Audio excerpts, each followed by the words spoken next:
OACB is a parallelogram, and we've been told that AP to PB is the ratio 2 to 1. So this to this is 2 to 1. This here is twice as big as that there. So this is worth 2/3 of the whole A to B, and this part here is 1/3 of the whole of AB. So bear that in mind when we come to dealing with that ratio in a few moments. We need to find the vector A to P, O to P and P to C in terms of the vectors A and B, given that we know that the vector O to A is 2A and the vector O to B is 3B. So let's start off with the vector A to P. So from here to here, what's that vector in terms of A and B?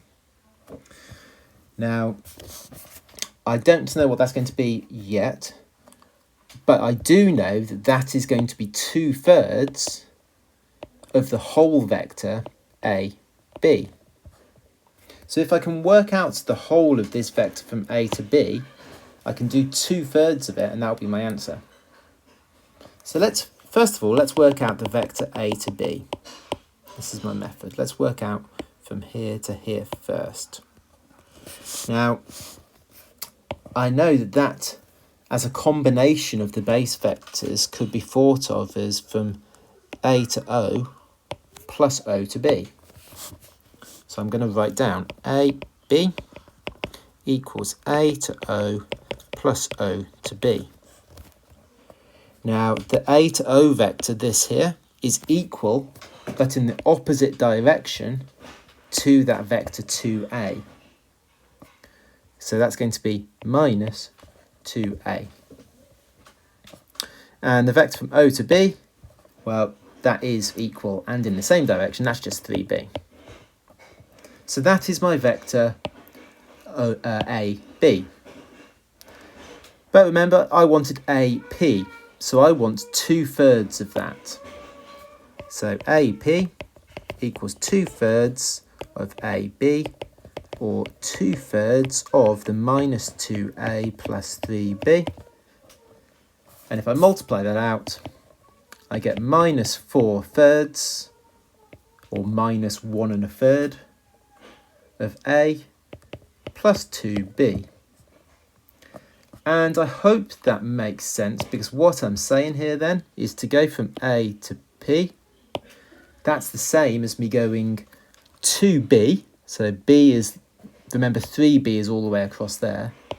So 2B is like that roughly. And then I'm going minus 1 1/3 A. So remember, A was in that direction to begin with, so minus A is the opposite direction to that, so minus 1 1/3.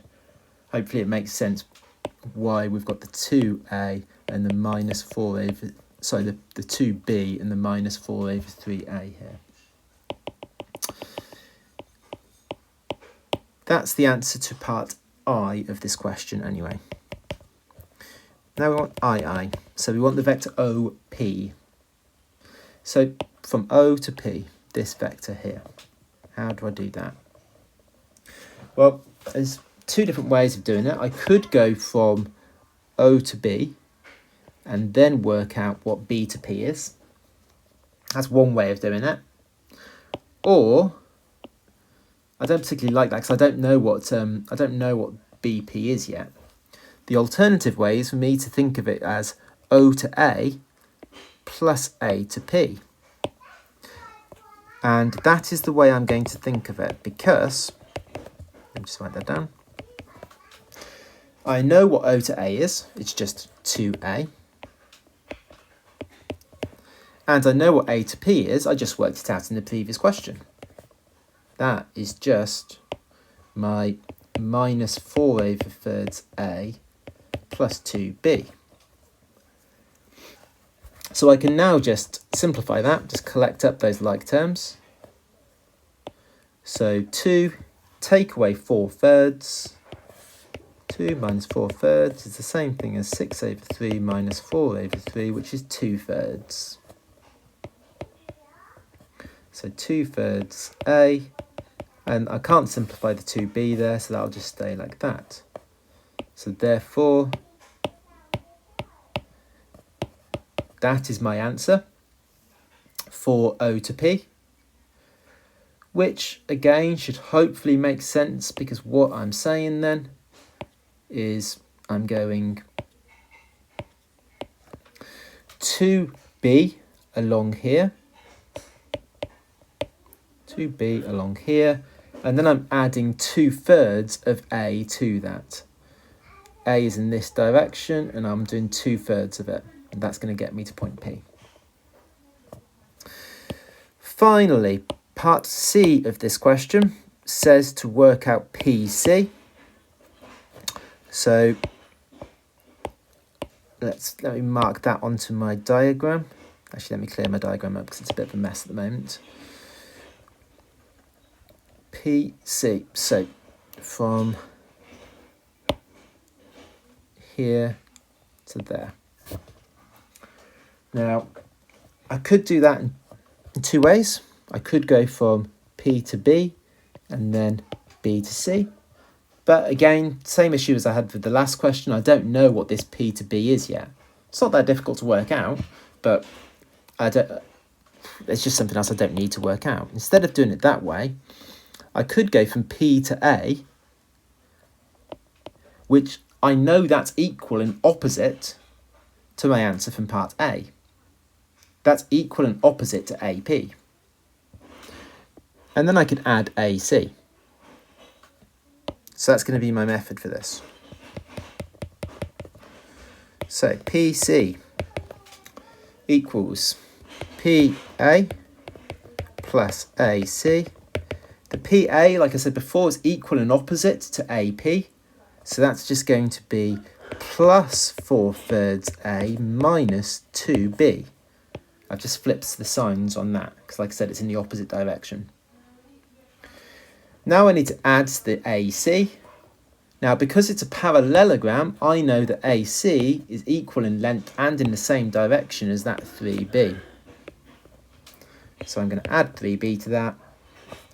I can collect up these like terms here. So I get 4 thirds A plus B. And that's my final answer for part C.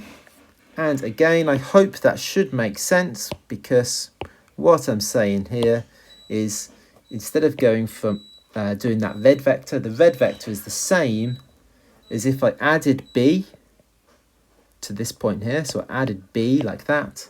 And now I'm adding 4 thirds of the vector A. And vector A is like this, remember. So I'm adding 4 thirds of vector A like that. Let me tidy that up. So it's B plus 4 thirds A. There we go. So that's how we can use vectors with a ratio to express more complicated vectors in terms of those base vectors A and B.